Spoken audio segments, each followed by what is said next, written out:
Hello, welcome to my channel. This is Dumbbellsndelights and I am Samantha Dube. This is a channel where you get tips and tricks on how to live a delightful life. So this month we're going to be doing a series called The Fit Life. And the following videos that are going to come in this series that I'm running is how I paid off my car, which is this video, how to save money, how to budget, and how to save for travel. So let's get right to it. I paid my car off in 22 months, so less than 2 years. 2 years, I'm silly. Less than 2 years, I never get this right. So what did I do to pay my car off? So the first thing, two things you must know. One, I had put down a deposit of 27,000 when I purchased my car. Two, my car is not a fancy car, it's a Cherry QQ. It's like really tiny South Korean car.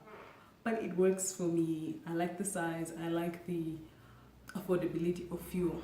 It's a 0.8, okay? So full tank is about 450 at the moment. I mean, 4 is less than 450. So what are the things I did? The first thing I did was I rounded off my installment, my monthly installment amount. I was paying 1.864 and 33 cents, and I rounded it off to 2,000 rand. So I just called the bank and I asked them to round off the total so that I wouldn't have to pay. Then the second thing, I got finance from Westbank. So I bank with FNB, so my account was linked, so I could see my transactional account, my savings pocket, and my Westbank finance. I could see the monies as it came. Yes, they sent me statements every month, but I could also see what was happening in the account. So this made it easy for me to transfer money. The other thing I did was cut out certain expenses, like weaves. I was the queen of synthetic. I changed my hairstyle every 3 to 4 weeks. I did Daniela, Shkara, I did purple hair. I think I even had blue hair at some point, or maroon, like weird colors. And I was like, no, this is not cool. I invested in a weave, which is actually the weave I have now. I've had this for, 4 years. I've had it for a little over 4 years. Then the other thing was any extra money that I had, I saved it. So I put it into, I have an Allen Gray unit trust. So I put it into my unit trust at Allen Gray for it to gain a little bit of interest. Then at the end of the year, I'll put it towards my car. The other thing I did was I got a bonus, thank God, and the first bonus was 50% straight to the car. Like when I got my check, my pay check, I was like, this money, pay off the car. Then the second year I put 33.333%, so about a third of my bonus.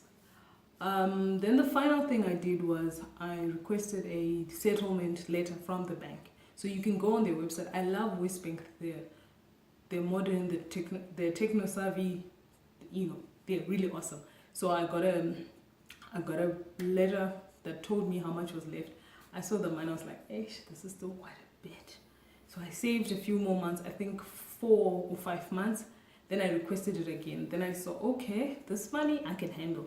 I think the remaining amount was 10,000. So I withdrew from my savings at Allen Gray and what was in my checking account at that time. And then I sent it to them. Then I sent them an email because they give you a time frame for when to pay after you requested this letter. Then I sent them an email. I notified them, look, I've paid. Here's my proof. Then they confirmed they got the money. Of course, they're going to get it right away. It's Westbank to FNB, same bank. So they got the money right away. And a few days later, I got my documentation, which is the papers for the car. And they also send you like their proxy's ID and the MCO form, which is a notification to change ownership. So so I went to the traffic department and I did that. And I officially have owned my car for a little over 2 years. I will put, if you want the facts and figures, I can always put that in a different post. yeah, so that's how I paid off my car in 2 years. What were the things I learned? One, paying off your car is easier than you think. Two, the bank is happy to have you pay off the car because they want your money. So they're happy to have it. The sooner the better for them. Yes, they lose out because the thing is they don't lose anything. When they charge you for this car, they've already charged their pre-calculated interest, what you should pay, in that whole time frame, whether it's 3 years, 5 years. So I also had another advantage. It's not really an advantage, but my permit was expiring. So for the bank, they wanted me to pay them back in 3 years. I paid them in less than 22 months. So yeah, that's how I paid off my car. If you have any questions, please drop them in the comments below. This series will continue with next week. Coming up will be how to save, and then after that will be how to budget. And the final one in this month, Fit Money, will be how to plan a trip, or rather how to save a trip. So if you love this video, please give it a thumbs up. Please share it with your friends so that they can also gain financial independence. It might not be paying off a car, it might be paying off a house or paying off your student loans, anything. The tips apply either way. So thank you so much for watching and have a good day. Let me know what you think about this new location. I'm filming from my office at work. Bye.